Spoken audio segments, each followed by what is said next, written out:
This is Bill Schoening. Bob Pickett was born and raised in Sweetwater in West Texas.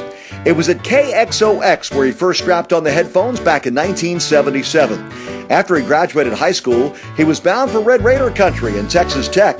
But the campus radio station did not think Bob's future was all that bright. But he showed them by hiring on as the midday jock at KEND before moving on to KLBK. A famous first came Bob's way on that very frequency with a format flip to KFMX, and it was Bob's voice that was heard first on the legendary rocker of the South Plains. By the time the 80s rolled around, Bob made the move to the state capital and the first incarnation of Coke FM, but was lured away in 1984 by the AM-FM combo of KVET Case, where still today he serves as personality, assistant program director, and music director, and boasts one of the more impressive track records in all of country radio. Case won the CMA Station of the Year trophy 4 different times while Bob was a jock there.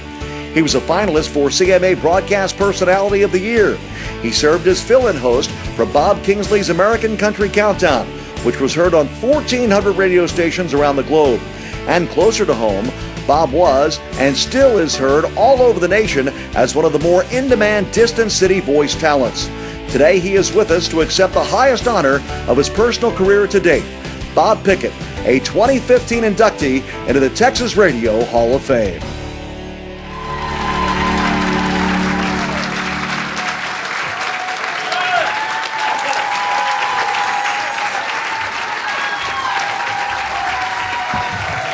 My goodness, I feel like the 12th caller. Woo! Seriously, it is quite an honor to be here with my radio legends. See a lot of friends that I haven't seen in a long, long time, and can't believe it. Again, thanks for this honor. You know what's fun? How many people have been walking around putting their faces together with the voices, just like our listeners do, man. Dave Jarrett. I love you, Dave.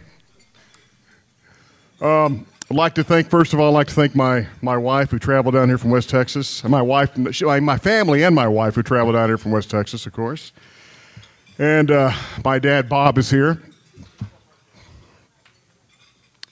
Funny thing about my dad, and Dad, do you remember this when I first started working in radio? I didn't even have a driver's license.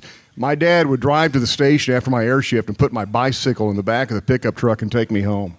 Remember that? I bet you're damn glad you don't do that anymore, right? Seriously, thanks also to my iHeartMedia family who's here to join me this very special day. Debbie, I love you. Thank you so much. Pam, thank you so much.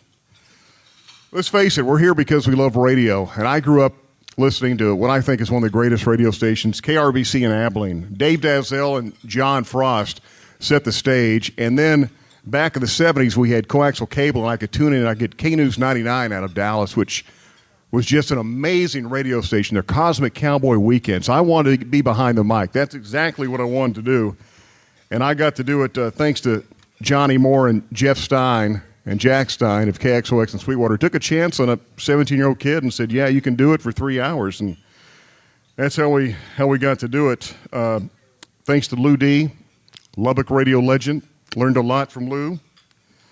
Thanks to Bob Cole, Ron Rogers, Steve Gary, Bob Kingsley, who took me under his wing also. I can't thank the Kingsleys enough for the chance. And, of course, thanks to my parents and my wife for always supporting me.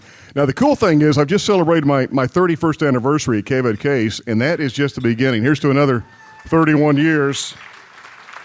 We're going to do it again. Just the other day, I got an email from a listener listening all the way to us in New Zealand, which is hard to imagine. So it's nice to know that radio is surviving in this time through the internet, and we're picking up new listeners each and every day. And, well, not bad for Sweetwater, right? Thank you so much. And, Mom, this is for you.